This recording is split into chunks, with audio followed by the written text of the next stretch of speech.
So I'm next. My name is Ashley Blazina Cooper. I actually work for the state of Washington. I'm on an interdisciplinary team that's really focused across all land ownerships and thinking about how are we building our forests to be as resilient as possible. And my role is really focused around making sure that the voices that have historically been underrepresented in the management, stewardship, and needs of the forest are really more readily heard as part of all of this work. And today I'm going to share a project that really is one where all of those voices have come together in a collaborative effort and are starting to implement some of that work. So my project, or the name of my talk, is Island Necessity, the Mother of Sustainable Solutions, Closed Loop Ecocultural Restoration on the San Juan Islands, Quercus, garryana ecosystems. So I just wanted to acknowledge all of the different partners and people who are part of this project. It's quite a few folks. It really is a hugely collaborative effort, and I'm thankful for all of them and privileged to be part of this work. I also just wanted to acknowledge and thank the Muskogee Cree people for their stewardship and care of the land we're standing on today. And to the next slide. So a little bit of background. I'm just going to give a brief background on this particular ecosystem for folks who aren't familiar with it. Garry oak ecosystems historically range from southern BC to northern California, North America. They were a lot more widespread in the early Holocene when conditions here were a little bit drier and hotter. However, as despite conditions getting cooler and wetter over time, we still saw a lot of these systems thriving throughout the millennia. And models produced really show that this is due to that intensive cultural management done by the indigenous people throughout the region. Actually, Polite and Gadaloff in 2014 showed that without this active management, these ecosystems might have disappeared 3,800 years ago. So Garry oak ecosystems are really important. They are home for a lot of wildlife habitat, as well as a lot of important species, a lot of important cultural plants used for medicines, for eating, as well as for spiritual purposes. They were highly managed in a lot of different ways through agricultural means, but also notably, I guess, through fire, which was really not necessarily how we think about fire these days in terms of it being an atmosphere of loss, but really kind of a rebirth for these areas. A lot of these species would have greater establishment after a burn. There are usually these low severity fires that would occur. It would stimulate growth. A lot of the C to N ratios become more attractive to these species, and it would keep encroaching plants at bay and really create a lot of wildlife openings as well.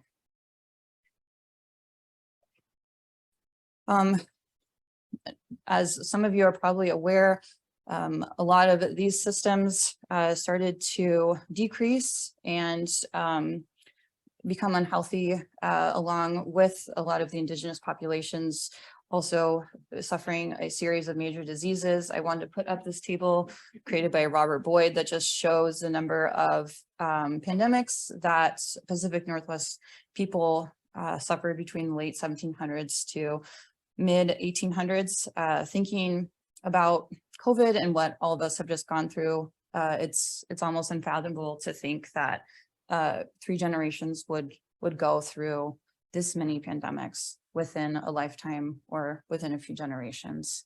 It really is a testament to the resiliency of the indigenous people of the Pacific Northwest and across the world. This is coupled with treaties which restricted the access to a lot of these areas, their traditional territories, and outlawed a lot of the practices as well. It should go without saying that these different systems have suffered extreme loss and degradation. Approximately 3% of the Garry oak ecosystems exist today in their historic range, and many of them have been encroached by a number of conifer species and other invasives and have lost a lot of that beautiful diversity.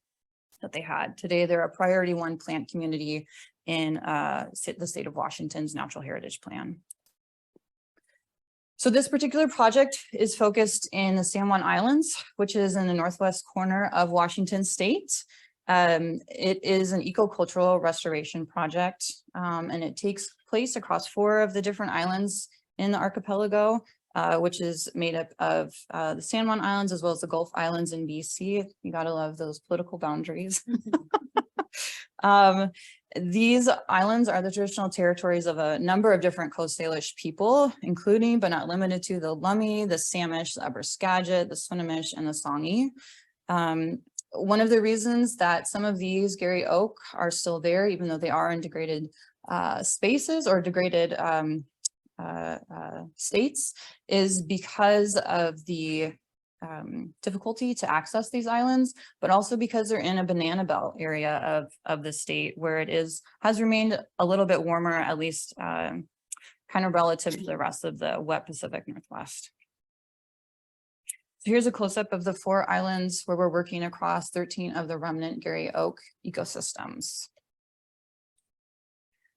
So in addition to some of the challenges these ecosystems have already faced, there's a lot of additional challenges that are present on the islands. As I noted, that these islands are hard to navigate to and get to. Here's a map of the ferry system. As you can see, there's only a few routes and many of the islands aren't even served. And so you have to have a private boat. Some of the islands you can get to with the mail boat, and that only goes a few days a week. And so it is very difficult for contractors to come onto islands and do any work within forests or any ecosystems, I should say. And it is hard to then make it feasible to sell or remove any of the material off island as well. Burning, as it is in many cases across the world, has a lot of regulations that are tied in part to a lot of the social perceptions of fire being dangerous and being something that folks are really scared of, instead of seeing it as a tool that can help with land management. So our big overarching goal for this project was to really try and tackle a lot of these challenges simultaneously and really figure out something that could be sustainable across this archipelago, or at least part of this archipelago, in a more kind of long-term way. So it was to really reintroduce that Indigenous management, the knowledge and the techniques back into this landscape, but also creating some closed loop, economically sustainable efforts that could be utilized on island and created on islands through a multi-partner collaborative process that was really taking all of the different tools and knowledge and bringing them together to really think of a good modern solution that we could all work on together. So we had 3 main objectives or goals.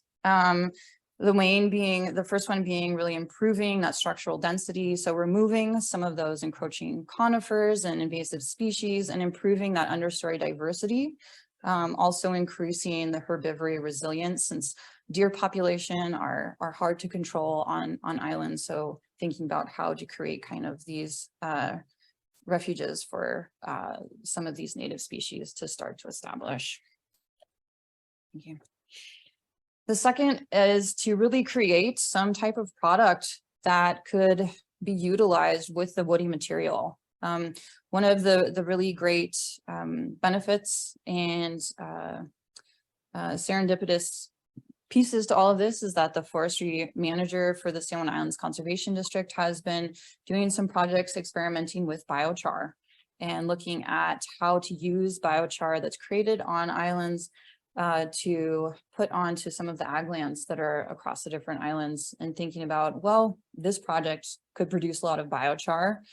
Maybe this could be applied to some of the sites as well as be used in some of the agricultural settings across the different islands. And for those of you that aren't familiar with biochar, it's a product that's made through biomass in a low oxygen or oxygen-free environment. So it really creates this dense product that can be added as a soil amendment to help with some of that nutrient density, the nutrient retention, that C/N ratio, water absorption, a whole gamut of things. And thirdly, it was to kind of create different methods of employment. The San Juan Islands, a lot of locals don't have, a lot of folks work 2 to 3 jobs to stay afloat. And so this was part of an effort that is with the San Juan Island Conservation District, which created the Island Conservation Corps, which focuses on career opportunities for Indigenous youth and local youth to get experiential cross-collaborative training and knowledge sharing, while also working on academic credentials if they want to through Western Washington University. Folks who are part of the ICC can take coursework, and in their second year, they can actually be part of a graduate program or the undergraduate program, depending on where they are in their career. So again, I just wanted to highlight all of the great grant project partners. There's quite a few, and it's just, I'm just amazed at how many different mission statements and backgrounds and histories were able to come together on this project and really start to implement some work together. So progress, how are we doing? This project we put in for a grant application after we had a lot of discussions together to really figure out, well, what is this going to look like? What is something that all of us see as working, thinking about different work groups and how we could implement this. We started to implement it in late 2021. And so it's been about 2 years. And so there's been a little bit more than 70 acres. Folks have been actually working on it this past week. So I think it's probably more than that of combined acres where there's been a lot of invasive plant removal. Fuels have been removed so that the wildfire resilience to these areas is better, but then they're also healthier systems. And there's also been through the development of this project, some of the woody biomass piles have been set aside as wildlife habitat as well. So some of them are being used for biochar. Another really cool thing is that there was a subgroup created throughout the development of this project that is looking at how to really create pathways and thinking about what is that native understory, what do we want it to look like, with the final mix and decision being chosen by the Samish people.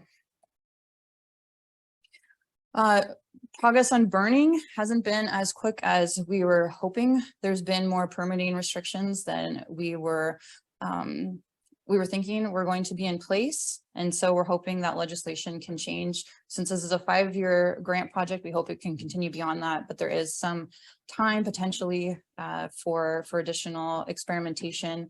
But right now, burning has gone on across 2 islands, one of which has a vast majority of those remnant ecosystems, so that's been great. But the process has been to create smaller conservation burn piles to create some of that biochar-like material, and then kind of see how the native species are propagating, if severity needs to be changed, if burn size needs to be changed. Really kind of taking our time since it's not a shorter project where might be more dictated by those time limitations for funds. One of the big challenges though has been scheduling. This is something that is kind of a modern day relic of reservations and forced removal from traditional territories, is that the Samish Indian Nation, their headquarters are actually on the mainlands. And so they have to travel to a lot of these traditional territories by boat, either their own boats that they have or through the ferry system. And so it can be a lot harder for them, and it takes a lot more time and effort for them to be on these sites, and so a lot more planning than some of the other partners that are on and based on these sites. Fuel costs was also very high for the beginning of this project since it was part of COVID, and so that's eaten into a lot of the projects, especially for the sites that aren't accessible by ferry.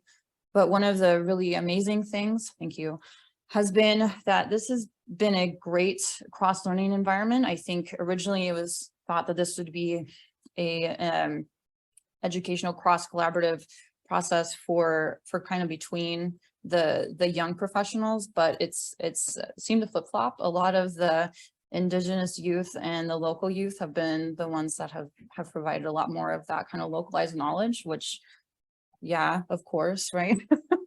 So that's been really wonderful to see and just hear from other partners, especially partners that I work with in my agency, to just hear that reflection. That's been really great. For the future, that's, I think the thing that I'm most excited about for this project is that it has really prompted a lot of discussions between the different nations who have traditional territory to think, what do we want management to look like in the future?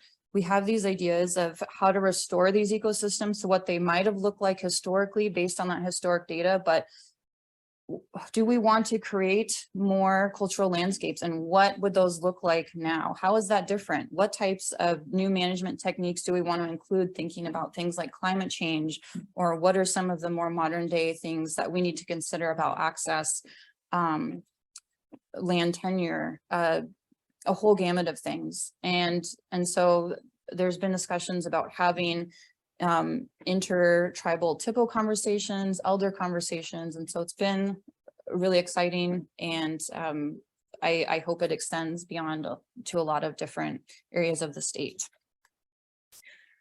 I just wanted to thank our two funders, or I guess combined funders, for this grant, because it has really given us some great flexibility to work collaboratively and think about what's going to work best across these different landscapes. And I'll end there. I just wanted to say thank you for taking the time to listen.